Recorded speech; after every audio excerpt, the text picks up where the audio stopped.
What is going on, everybody? Welcome back to the channel. Today I am doing the second video in my Oscar nominations for Best Picture review. What we do is we go and we review the top movies of 2023 as turned by the Academy. Today we are doing Maestro, which is a movie directed by Bradley Cooper. It's about Leonard Bernstein. I hope I pronounced that right. I probably didn't.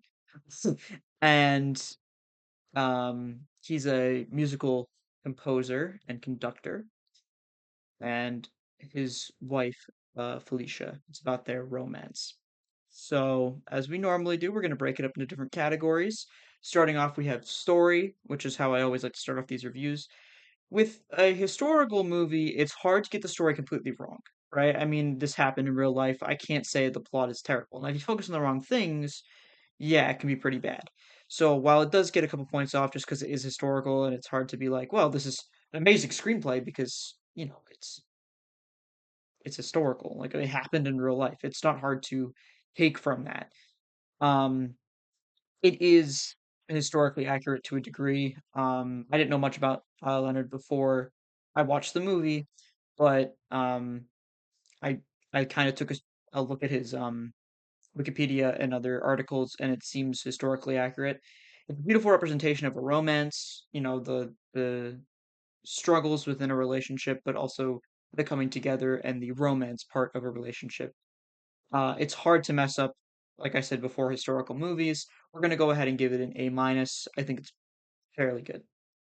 Main characters, note that I have not talked about regular characters. The reason why I didn't is because their relevance isn't really there. Maya Hawke plays one of his kids. I believe her name was Jamie, but honestly, none of the other characters matter enough. They don't put a lot of great emphasis. He has a couple of lovers throughout the movie, but again, none of them really have huge relevance. I feel like I'm sort of sitting there like, okay, well, they're people he's had an affair with, but that's kind of it.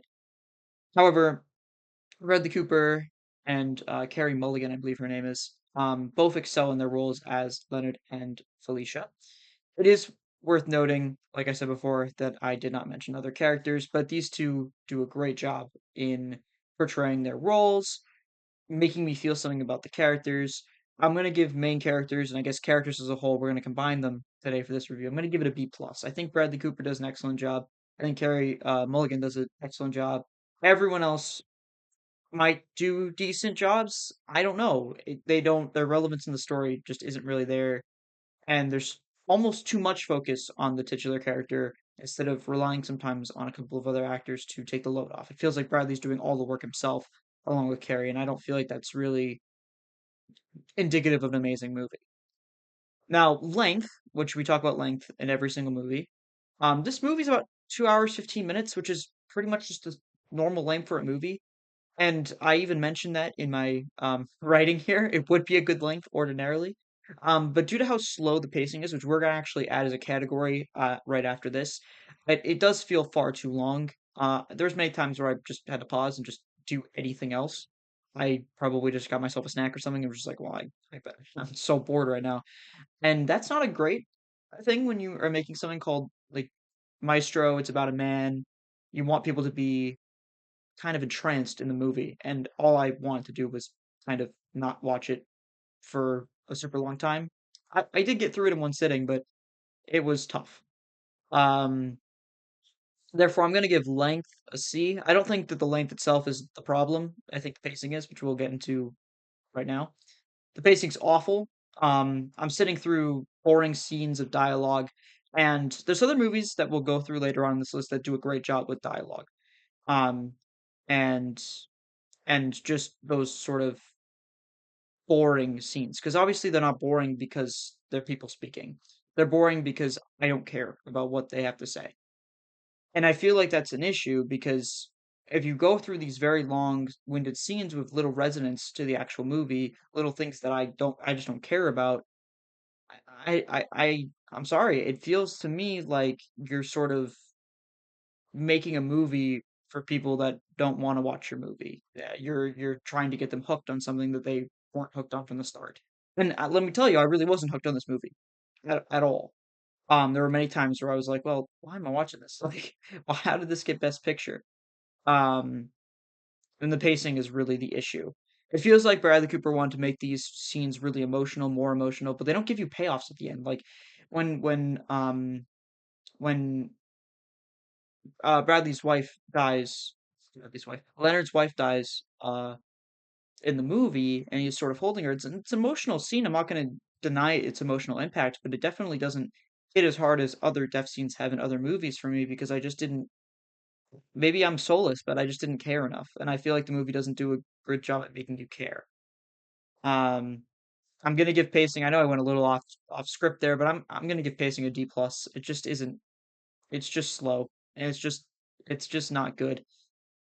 However, in our other section today, we're gonna have a couple of really really good things about the movie because I do think that this movie is not horrible. It's not even bad. It's just decent. It's just a movie that's decent.